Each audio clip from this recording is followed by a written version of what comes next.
Fala turminha, tudo bem com vocês? Professor Salmodória mais uma vez falando de matemática com vocês. Hoje em nossa sexta aula dessa maratona de estudos. Quero iniciar mais uma vez agradecendo a vocês por terem nos acompanhado até aqui, por estarem conosco nessa maratona, por estarem estudando, por estarem respondendo os nossos desafios e por estar acompanhando os nossos vídeos, curtindo as nossas videoaulas, comentando, compartilhando. Muito obrigado por vocês terem abraçado o nosso projeto. Sem vocês, esse projeto jamais aconteceria. E hoje, em nossa sexta aula, pois é, já em clima junino, né? E aí você, o que tem planejado para o São João desse ano? Esse ano também, né, vocês irão sentir uma saudade imensa daquela festinha junina, daquela quadrilha, né, de soltar fogos, da barraca do beijo, que os meninos tanto amam a barraca do beijo, né? Então esse ano nós não teremos. Mas aí você vai curtir a sua festinha de São João em casa, né, com seus familiares e de forma segura. E aí, depois que passa todo esse período, nós iremos curtir todas as festas que aparecerem, não é verdade? Então vamos falar de algumas curiosidades do São João relacionado à matemática. Olha, um fato curioso está relacionado ao formato das fogueiras que imprimiam um significado religioso na sua armação. Você sabe qual é a relação entre a fogueira e a questão religiosa? O que tem a ver a fogueira, a questão religiosa e a matemática? Ficou curioso? Vamos descobrir isso juntos? Pois é, então eles dizem que as fogueiras, no formato quadrangulares, elas eram dedicadas a Santo Antônio. Aí também eles dizem que as fogueiras triangulares, elas já eram dedicadas a São Pedro. E tem um outro tipo de fogueira. Será que esse outro tipo era dedicado a quem? Pois é, esse outro tipo que era piramidais, elas são dedicadas a São João. Você sabia disso? Que existem vários tipos de fogueira. Que cada fogueira tem um formato matemático. E que essas fogueiras têm dedicações exclusivas? Pois é, então vamos ver? Olha aqui os tipos de fogueira que nós temos em relação aos festejos juninos. Cada fogueira tem um formato matemático, geométrico. E cada fogueira é dedicação exclusiva a um santo. Santo Antônio, São Pedro, São João. E aí, você sabia disso? Ou descobriu junto aqui conosco? Você está vendo que a matemática ela apresenta-se de forma disfarçada em nossas vidas? Você jamais imaginaria que uma fogueira ela estava sendo montada, estruturada num formato geométrico. E que a geometria faz parte da matemática. E que se não existisse a matemática, não existisse a geometria, talvez vocês não conseguiriam montar suas fogueiras. Está vendo o quanto é importante estudar matemática? Então vamos para a nossa sexta aula. Vamos juntos? Então, lembrando que o nosso componente curricular é matemática. E que essa aula é uma aula indicada para vocês, alunos do sétimo ano do ensino fundamental. Mas você, que é do oitavo e do nono ano, pode assistir essa aula, relembrando as habilidades estudadas nos anos anteriores. E que em nossa aula de hoje, nós iremos falar da potenciação com números inteiros, que está na página 66. Nas aulas anteriores, nós falamos de adição, subtração, multiplicação e divisão com números inteiros. Agora, nós iremos falar sobre a potenciação, já estudada no sexto ano, com números naturais. Nós iremos nos aprofundar agora em relação à potenciação, explorando os números inteiros. Ou seja, agora, nós passamos a ter tanto base quanto expoentes negativos. O objetivo dessa aula é resolver e elaborar problemas que envolvam números inteiros, em específico, a potenciação. Mas quando estamos trabalhando com potenciação, automaticamente estamos trabalhando com multiplicação de fatores iguais. Mas como em toda aula nós solucionamos um dos problemas propostos na aula anterior, vamos resolver? Olhe, a questão 1 do desafio da aula anterior, ele consiste em: qual é o valor do número inteiro n na expressão n dividido por menos 5 é igual a menos 8? Ou seja, ele quer saber qual é o número inteiro que é dividido por menos 5, o resultado é menos 8. Primeiro vamos entender o seguinte: qual número você dividiria por 5 para encontrar 8? Se você não lembra, nós vamos explorar a multiplicação. Ou seja, multiplicando 8 vezes 5, você encontra quanto? 40.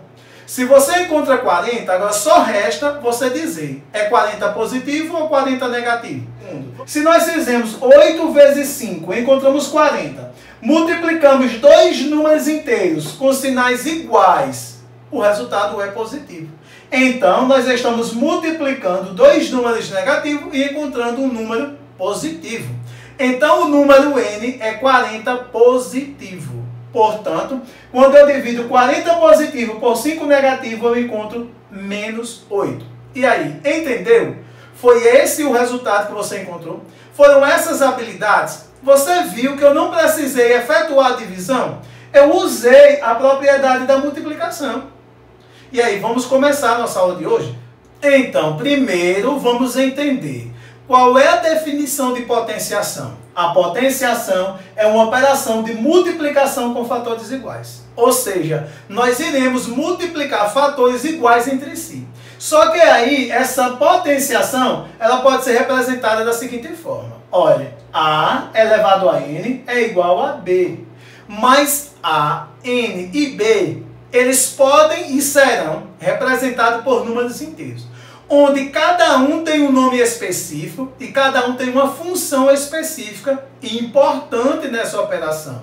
Nessa operação, A, que é o númerozinho que está aqui abaixo, nós chamamos ele de base. É importante que você aprenda isso, porque no ato da explicação, eu vou chamando base, expoente, potência, e você precisa ficar atento em relação a isso.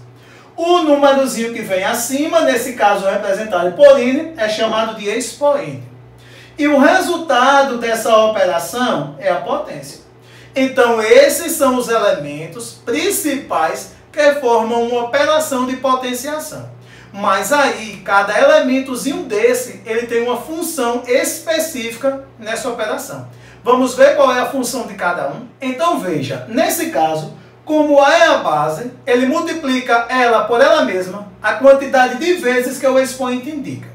Então, nós pegamos o A, multiplicamos ela por ela mesma, a quantidade de vezes que o expoente indicou. O expoente n, nós multiplicamos o A por ela mesma n vezes. Só que, para que nós possamos desenvolver essa multiplicação de fatores iguais, nós precisamos obedecer essa exigência. O A, ele deve pertencer ao conjunto dos números naturais. E o n, ele tem que ser maior que 1. E aí, um exemplo numérico para que nós possamos entender de que forma a gente soluciona uma potenciação. Então, eu tenho 2 elevado a 3, que é igual a 2 multiplicado por ele mesmo 3 vezes. Resulta em 8. Eu digo que quando eu multiplico o 2 por ele mesmo 3 vezes, eu encontro 8. E eu fiz essa multiplicação porque o 3 é o expoente. O 2, por ser a base, é sempre ela que irá multiplicar ela por ela mesma. Vamos continuar? Agora nós temos o seguinte, um pequeno desafio para que você solucione, mas aí esse desafio eu irei solucionar junto com vocês no final da aula. Vocês irão solucionar esse desafio agora, pause o vídeo, solucione ele e no final da aula nós iremos conferir os resultados. Tudo ok?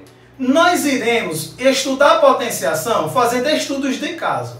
O primeiro caso ele consiste no seguinte: quando o expoente ele é um número inteiro par. Preste atenção que nós iremos trabalhar com uma potenciação de expoente inteiro par.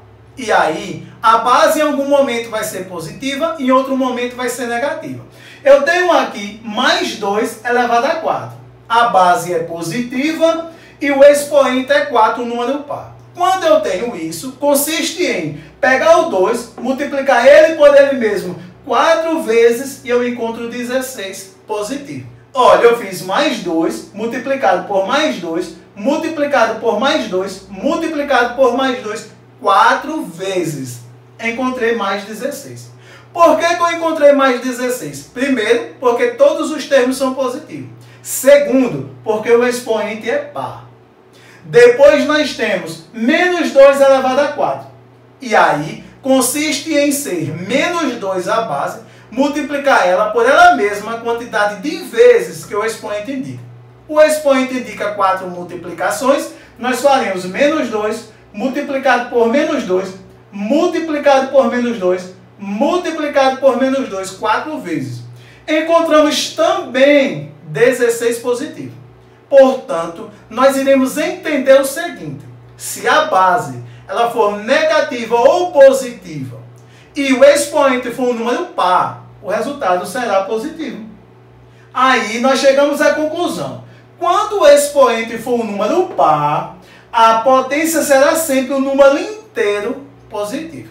Ou seja, todas as vezes que vocês tiverem uma base dentro de parêntese com o expoente par, o resultado é positivo.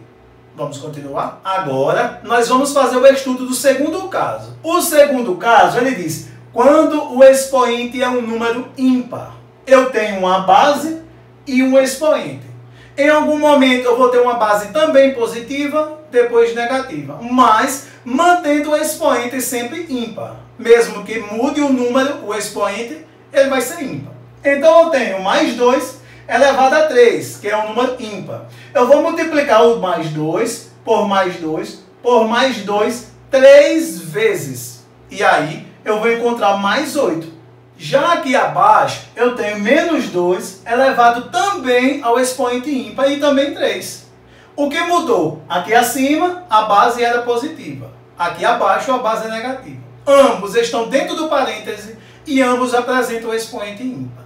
Aí eu pego a base menos 2, multiplico ela por ela mesma 3 vezes. Então fica 2 vezes menos 2, 4, vezes 2, 8. Ou seja, menos 8. Por que que eu tenho agora valores com sinais diferentes? Vamos entender. Primeiro vamos entender o seguinte. Aqui acima eu tive um valor positivo porque todos os termos multiplicados entre si são positivos. Portanto, só podia obter um resultado positivo. Mas aqui abaixo eu passei a ter um resultado negativo. Não só porque todos os termos que estão sendo multiplicados entre si é negativo, mas porque eu estou multiplicando em quantidade ímpares todas as vezes. Que na multiplicação, você multiplicar em quantidade ímpares, o resultado vai dar negativo se eles forem negativos.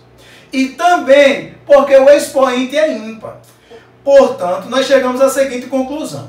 Quando o expoente for um número inteiro ímpar, a potência, que é o resultado da operação, terá sempre o mesmo sinal da base. E aí, deu para compreender essas habilidades em relação à potenciação? Vamos continuar? Agora nós iremos analisar o desafio proposto no início da aula, que você talvez já tenha solucionado. Agora, juntos, nós iremos explorar algumas habilidades. Ele quer saber o seguinte: o que você pode notar nos casos abaixo? Nesses casos aqui, o que nós podemos notar? Vamos notar o seguinte: eu tenho mais 1 elevado a 2 e o resultado dá mais 1. Eu tenho mais 1 elevado a 3, o resultado também dá mais 1. Eu tenho menos 1 elevado a 2, o resultado dá mais 1. E eu tenho menos 1 elevado a 3 e o resultado dá menos 1. Ou seja, aqui é uma base positiva com expoente par, resultado positivo. Aqui é uma base negativa com expoente par, resultado positivo. Aqui é uma base positiva com expoente ímpar, resultado positivo. Aqui é uma base negativa com expoente ímpar, resultado negativo. O que você pode analisar em relação a isso daqui? Eu estou analisando o seguinte: quando a base tem expoente par, a potência será sempre positiva. Mas quando a base tem expoente ímpar, a potência acompanha o sinal da base. Essa é negativa, produz resultado negativo. Essa é positiva, produz resultado positivo. Ficou claro para vocês como explorar a potenciação? Hoje nós fizemos apenas a introdução da potenciação com números inteiros. Nas próximas aulas nós iremos explorar mais habilidades em relação a ela. Portanto, a nossa aula de hoje fica por aqui. Não esqueça de solucionar os desafios propostos lá no formulário. Então lá no formulário tem desafios propostos que vocês irão solucionar, nos enviar e nós iremos analisar. E se você quiser que a gente mande um abraço para vocês, mande uma foto para a gente mostrando o seu ambiente de estudo. Deixe também um comentário aqui abaixo nos vídeos, curta os nossos vídeos, compartilhe com seus colegas. Um forte abraço e até o próximo encontro.